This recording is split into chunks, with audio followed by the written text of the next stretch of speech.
Okay. Okay, so this session began in one end of Ohio, the South, and we're going to end up in northeastern Ohio in Cleveland. In between there's Smorgon, but that's another story. At this point in the 21st century, what we know as Lithuanian style yeshivot in North America and in Israel there's a large and expanding population. And in North America in particular, the consensus is that the major impact of such institutions begins in earnest in the 1940s. So this is going to speak to the prehistory, if you will, of Lithuanian style yeshivot in North America, because there are a number of places in the 1920s and the 1930s outside of New York City where such yeshivot were experimented with. There was, for instance, in the 1920s, a yeshiva in Montreal. Very little is known about it. There was a yeshiva, the Hebrew Theological College, founded in 1922 in Chicago. Everything else is in New York, but the New Haven yeshiva bucks this trend. It begins in New Haven, Connecticut. It ends in Cleveland. So it is recognized as the first Musar yeshiva in the United States, the first yeshiva that was patterned almost completely after those in Eastern Europe. It was the brainchild of Rabbi Yehuda Heschel Halevi Levenberg, who was born in Kurland, Latvia, and went to the Slobodka Yeshiva, where he was greatly influenced. And not only was he greatly influenced, but he was a leader in a Slobodka network. He was the president of the Histadrut Talmidei Slobodka in the United States. So Slobodka had an alumni association in the United States. Rabbi Levenberg came to the United States first in 1910 because he was sent by the head of the Slobodka, Rabbi Moshe Mordechai Epstein, to collect funds. But he wound up as rabbi in Jersey City, New Jersey in 1910, moved to New Haven, Connecticut in 1916, where in 1920 he was appointed the Rav HaKolel, the chief rabbi of New Haven.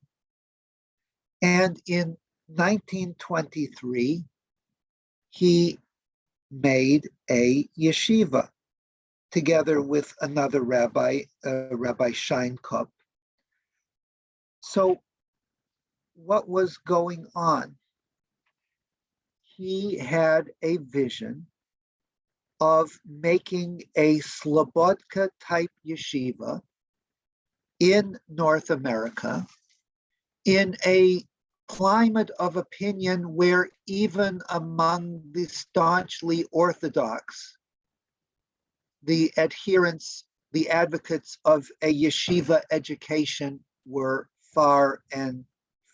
few and far between. Now, as chief rabbi of New Haven, Rabbi Levenberg couldn't supervise the day-to-day activities of the yeshiva.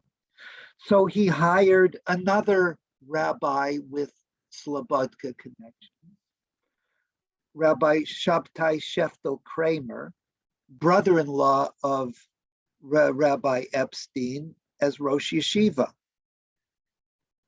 Within a relatively short time in New Haven, 35 or 40, 35 to 40 students, depending on the accounts, gathered in New Haven, attracted by the personality of Rabbi Levenberg.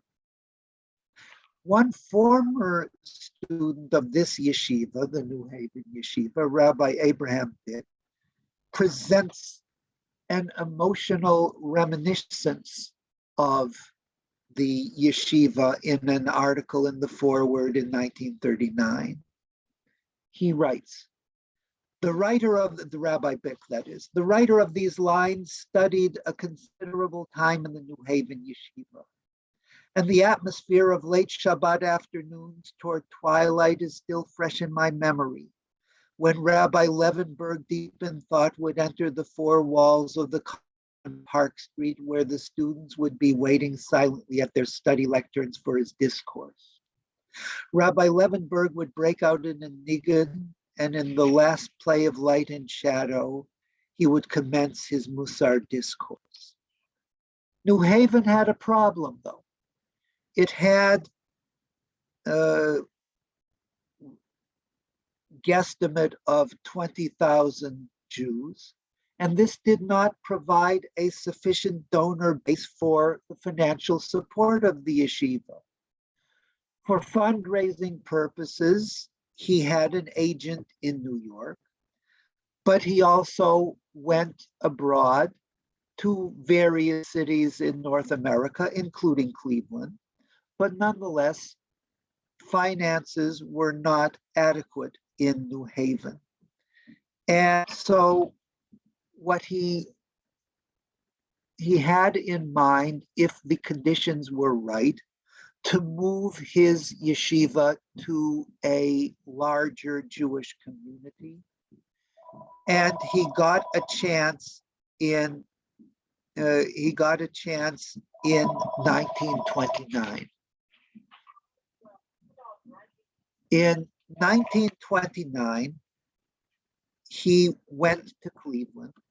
He was part of a rabbinical delegation to try to solve the many problems that the Cleveland Jewish community had, particularly with respect to kosher meat.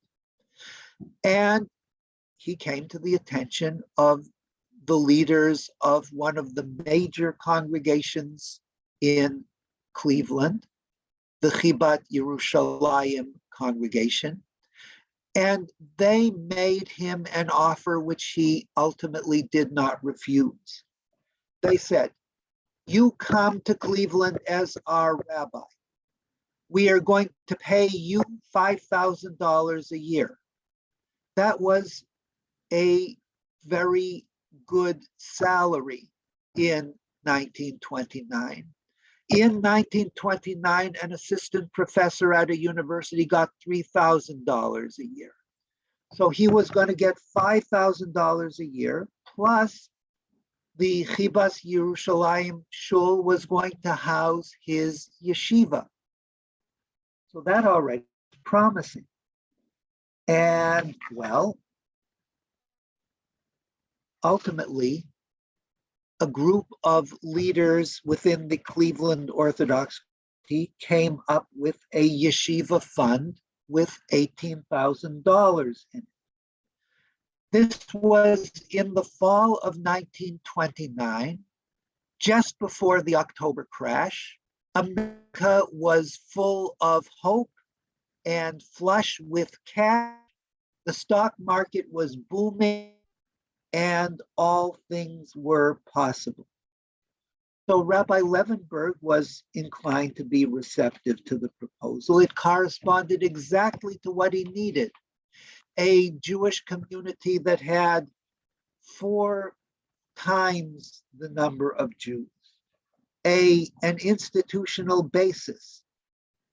Well, it sounded too be true.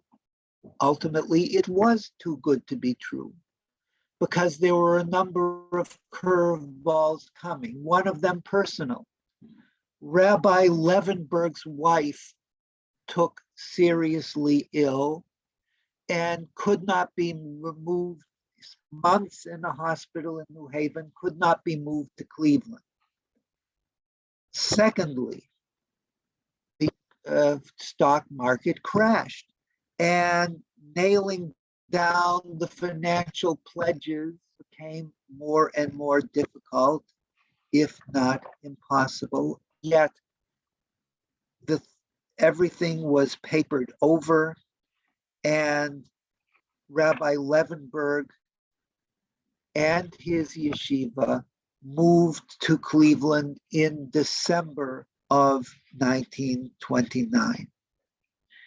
And he had impressed the Cleveland Jewish Orthodox leadership. And one of these leaders, Abraham Abba Katz, wrote of his impressions at having visited the New Haven Yeshiva. And here's what he said. This is Abraham Katz. Words cannot express our surprise when we saw this great institution and all connected with it.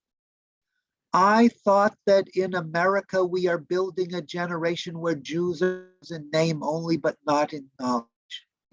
Now, since seeing the rabbinical seminary in New Haven, which will soon be in Cleveland, I am happy to say that my thought this time was wrong.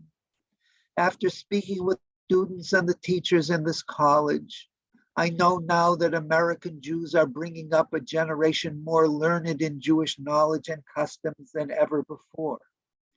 I think that if New Haven, with its Jewish population of 15,000, could help in the upkeep of this institution, we, with a population of 100,000 Jews and over in Cleveland and outlying towns, should make this seminary the greatest institution of its kind in the world.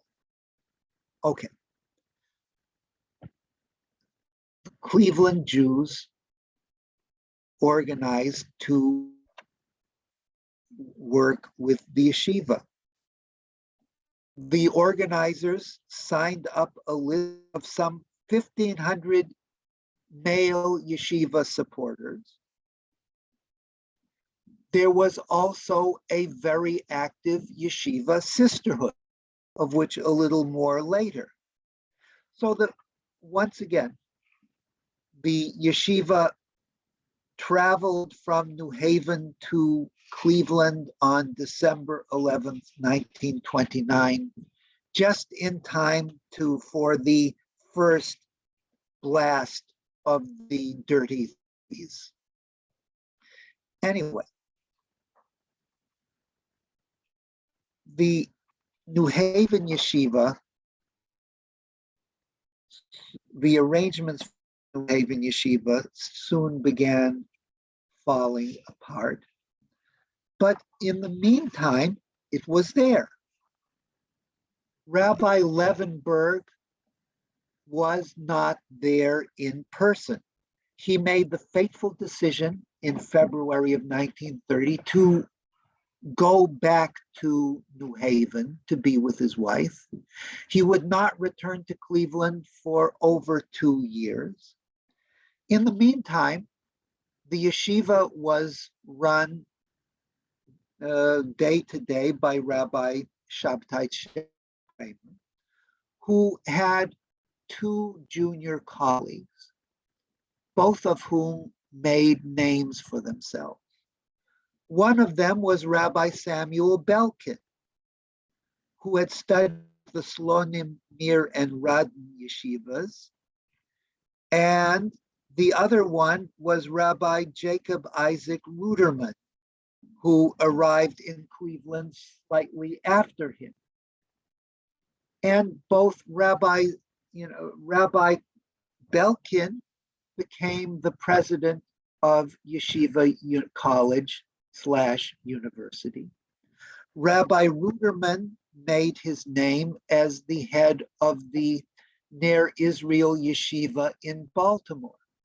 But they both got their teaching start in North America at the New Haven Yeshiva, and they clashed, had clashing visions of what should be. Because Rabbi Belkin presumably did not hide his ambition to matriculate at an American secular university and get an American university degree, which he did. He got a doctorate in Semitics from Brown University. Rabbi Ruderman, as the head of the Baltimore Yeshiva, was known to tolerate college on the part of his students only on vocational grounds. So they had different visions of how their yeshiva students should interact with American academic institutions. And it was Rabbi Kramer and Ruderman against Rabbi Belkin. Rabbi Belkin left after a few months. But in the meantime, what we have, they couldn't afford even the salaries to Roshei Yeshiva who were left. The yeshiva became known throughout North American Jewry as the Orphan Yeshiva. This was the title of a article by influential Yiddish journalist Gedalia Bublik, who published an article in June 1930 on the New Haven Yeshiva entitled "A Yeshiva Yesoima," an orphan yeshiva. And the way it worked, the way it seemed, Rabbi Levenberg had abandoned yeshiva, but then in 1932 he came back. And as he came back, he wanted to take active part in the yeshiva, and Rabbis Kramer and Ruderman said, "Wait a minute, where have you been when we didn't have enough money to pay our salaries?" A shaky compromise was worked out under the auspices of Rabbi Eliezer Silver, of the president of the Agudas Harabanim, where Rabbi Kramer would be the yeshiva administrator, Rabbi Ruderman would be in charge of curriculum, and Rabbi Levenberg, he would be the mashgiach, the person in charge of the morale, if you will, of the students. Well, this fell apart, and there was a battle royale between Rabbis Kramer and Ruderman and Rabbi Levenberg, and pretty soon it was just Rabbi Kramer and Rabbi Levenberg, because Rabbi Ruderman left at this point for Baltimore, where he was going to found his own yeshiva. Rabbi Kramer claimed that the yeshiva's building, where it was housed, was not the yeshiva's property, it was his property. It had been bought by a group of laymen, not for the yeshiva, but as a shul with him as the rabbi. Well, that ultimately did not hold water, because Rabbi Levenberg was successful in marginalizing Rabbi Kramer and reclaiming the yeshiva and appointing a new Rosh Yeshiva against a significant portion of community opinion, against the opinion of the editor of the Yiddish Welt, the Cleveland Jewish Yiddish newspaper. In any event, Rabbi Levenberg appointed first a one yeshiva, a Rosh Yeshiva, Rabbi Uri Meir Churlin, who lasted about a year. But then, when Rabbi Churlin left, he appointed a newly immigrated rabbi from the Soviet Union by the name of Moshe Feinstein, who was looking for a job. And the Cleveland Yeshiva was Rabbi Moshe Feinstein's first position in the United States. But in the meantime, the Depression was still the Depression. And Rabbi Levenberg was very ill. And ultimately, it wasn't a go. Ultimately, the students began petering out. The head, Rabbi Levenberg, was ill, and by the thing held together through June of 1937. And we know this because the New Haven Yeshiva in Cleveland's sisterhood published its events in the Yiddish newspaper. And from January 8th to June 4th, 1937, there are about 14 programs of the sisterhood. And after June 4th, nothing, which means that the organization held through June and then fell apart. Ultimately, the yeshiva building, it was sold to the Cleveland's Young Real Congregation in November 1937. In December 1937, Rabbi Levenberg left Cleveland for the last time and died in New York the next month.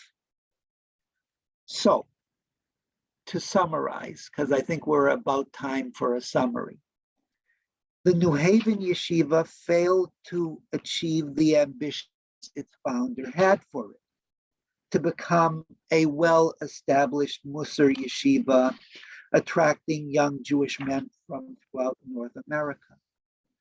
However, was this yeshiva a failed experiment?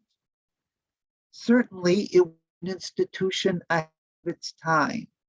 It was founded in the 1920s, an era in which yeshiva education was almost entirely associated with East Europe. It operated in the United States, in a country in which even Orthodox Jews did not always see the value of advanced Talmudic learning. Furthermore, it existed outside the major center of what yeshiva education existed at that time, New York. Nonetheless, it did attract dozens of American Jews to study Talmud and ordained a number of them in an institution that was modeled on the Slobodka Yeshiva.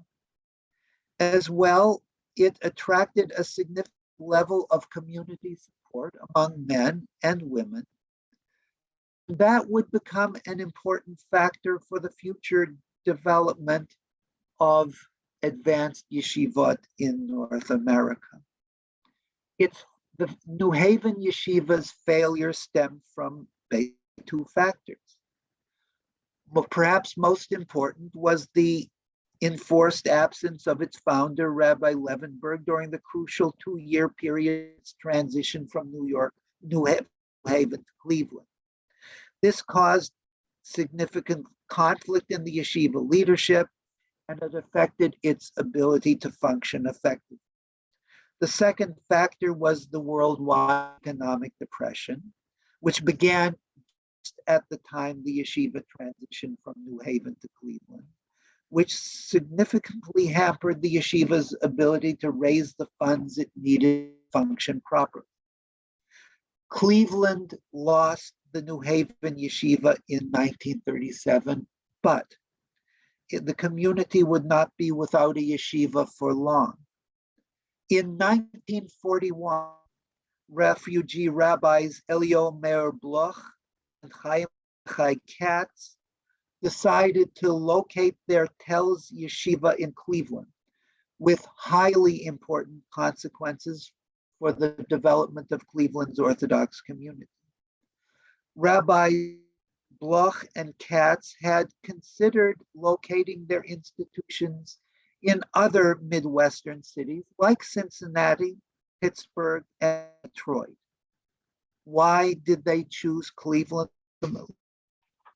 It seems to me that one important factor had to be the presence of the New Haven Yeshiva, which had coalesced a relatively large and active group of Cleveland community supporters, men and women alike, who were receptive to the idea of supporting an institution of advanced rabbinic study in their community.